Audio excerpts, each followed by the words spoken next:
Mm-hmm. Mm-hmm. Mm-hmm. Let's go.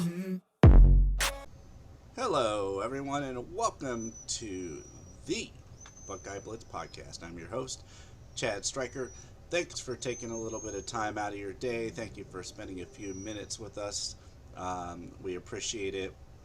It is another Buckeye Friday. So for Friday, February 10th, I really appreciate all of you. I appreciate the fact that you guys still are listening. So if you could hit that like button, it definitely helps us surface when people search on YouTube for Buckeye football related content.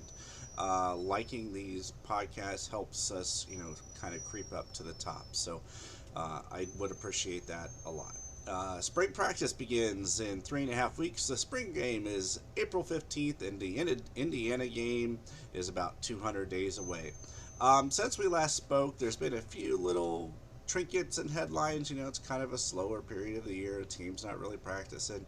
They're working through their body by Marati, whatever you want to call it, workouts, getting stronger, getting leaner, getting ready for spring practice. So, one thing I did want to point out, there's an announcement yesterday between the Foundation and the O Foundation, the two largest collectives that support Ohio State football and Ohio State basketball, have agreed in principle to merge, which is big news. And a couple weeks ago, I think Ryan Day hinted that some things were coming when it came to the NIL realm, I guess, with Ohio State, and maybe this was part of it. Maybe he's helping orchestrate some of that. I don't know. It wasn't in the announcement, but if you'd like to read about it, you can check out the Foundation's Twitter page, my Twitter page, or the O Foundation's Twitter page. It was the announcements on all three. So good news. It's good news. The more resources and the more people they have working on this, and the more organized they are, the better. So good things are happening when it comes to that. So, um, secondly, if you missed the announcement, Garrett Wilson, formerly of Ohio State, has won the Offensive Rookie of the Year in the NFL for the AFC. So, congratulations to Garrett Wilson. Big news there. And then on the flip side of the ball in the NFC, Nick Bosa has won Defensive Player of the Year. So, as I've hammered on before, you can take that NIL money from Miami or wherever you want to go, lose 6 games a year, and probably get less developed. Or you can defer some of that cash, come to Ohio State, get developed, compete for national titles, and get drafted into the league. And be league ready, by the way. So you live life in the NFL past your rookie contract. But hey, you know, everybody's got to do what's right, what they need to do for themselves, what's right for themselves. But I know what I would choose. Like 1 mil now or a 40 million dollar signing bonus later, plus a contract. Kind of an easy decision. Anyways, I'll get off of that track. I've been beating that drum for a while. As promised, the state of the position. Oh, I have a couple guest stars in the background if you see my dogs.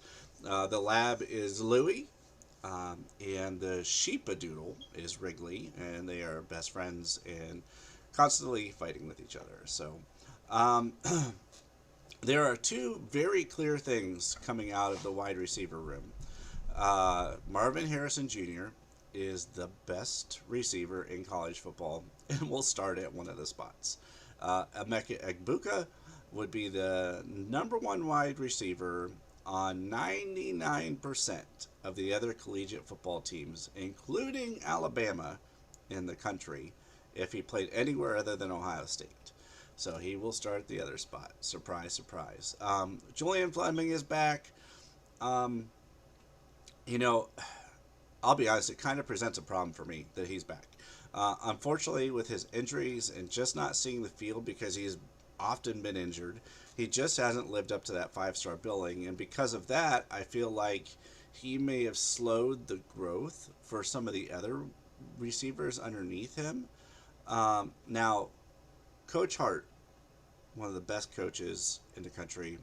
Um, he's with those guys all the time. So if one of those young guys was ready, they'd probably be getting those snaps. I'm not saying that we have a Todd Bowserman situation here where they're playing the guy that's been around the longest out of loyalty. Um, Fleming is a freak athlete, but it just hasn't translated to the field yet. And maybe this is the year. Maybe he has a breakout fourth year and he stays healthy all year, and all of that comes to fruition. Um, we can hope. I just haven't seen it, and not sure if we will. So that takes me to Xavier Johnson, the X-Man. I love his heart, love his attitude, love the Swiss Army knife approach. He'll have a role and probably some specific sets created for him where they can exploit the defense. I fully expect that um, Xavier Johnson will be a factor this year, and I could see him in the kick return game too. That would be a bonus. So I could see that happening. Jaden Ballard back again for his true sophomore year. Saw some snaps last year in live game action, which is helpful. But um, as you saw in the Peach Bowl when Marv got hurt, we need to build depth with live game reps for these young guys. When if Ballard can further his cause this spring and in fall camp take either reps from Fleming or maybe some, with Emeka and resting and recovering, and Fleming resting and recovering, maybe Ballard makes that leap ahead of Fleming. We'll see. Now, here is where things get interesting. Really, none of the freshman wide receiver class from the class of 22 got much run last year with live game snaps.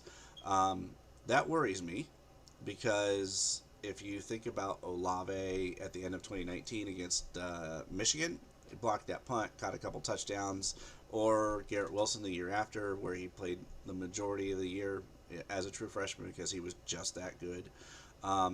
It worries me because next year in 2024, Marv, Emeka, Fleming, and Xavier will all be gone.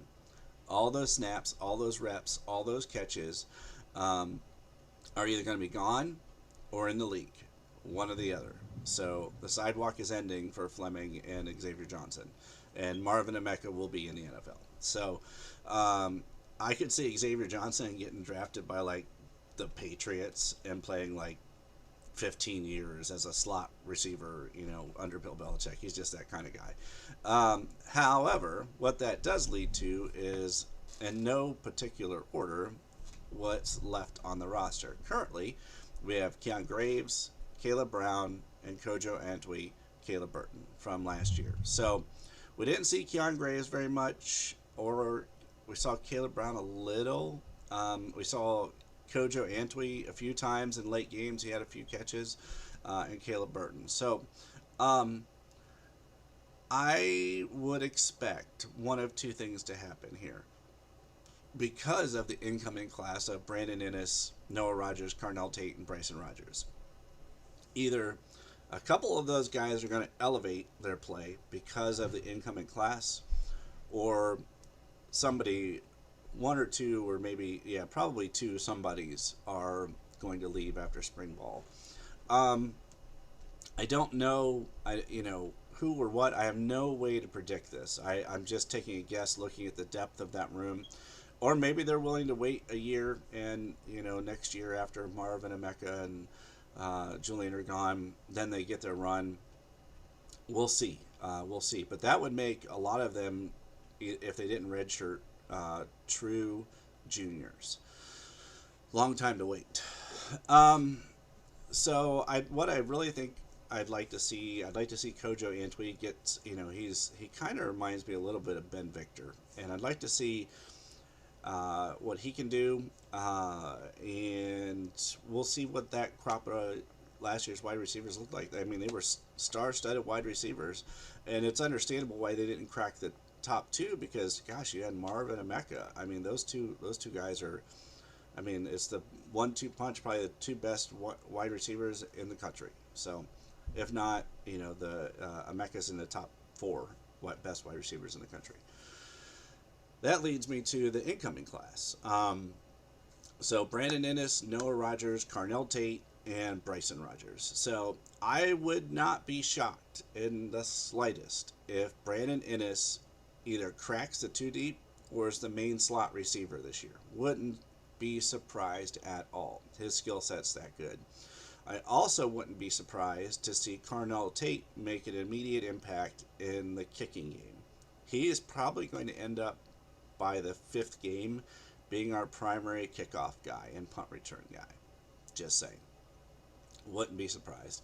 Noah Rogers, I wouldn't be surprised at all if he ends up directly behind Emeka Egbuka in the two deep and gets some run, especially in the second half of some of those games, like against Youngstown State or Western Kentucky. Wouldn't be surprised at all. Bryson Rogers is a freak athlete. I think he will do well under Brian Hartline. I do think that he probably is going to need a little bit more development. I think he's a little raw, but we'll find out. This is all, just subject to change, subject to what happens. I don't have a crystal ball or any way to predict this. It's just what I see, what I feel as of right now. As far as the whole of the stated position, it is strong. It is the strongest position group, as I mentioned on my Tuesday podcast, of any of them. So I do believe that all of these kids will be in the room at the start of spring. I do not think all of them will be in the room at the end of spring. That said, the amount of talent in this room is insane, and I expect good things from them, and I know that we'll be just fine next year after Marv moves on and Emeka moves on. I do hope that Julian Fleming can stay healthy, but at the same time, him staying healthy maybe means some less snaps for some of these young guys. So it's a delicate balance, because if and when all of these guys, Emeka, Marv, Julian, and Xavier, all move on, and nobody else has caught live game reps, that can be a difficult transition next year for whoever is starting at quarterback. So, with that said, I'm going to wish you guys a happy Friday. Thanks for taking some time with me today. Next week, I'll be taking a look at the defensive line. So I'll be doing a deep dive into the defensive line, what I think, what I know, what I believe, and the strength of that position group. So we'll be doing the state of the position and the defensive line. Thanks again. Have a great Buckeye Friday. See you on Tuesday. Later. I feel like it's gonna be a bad day.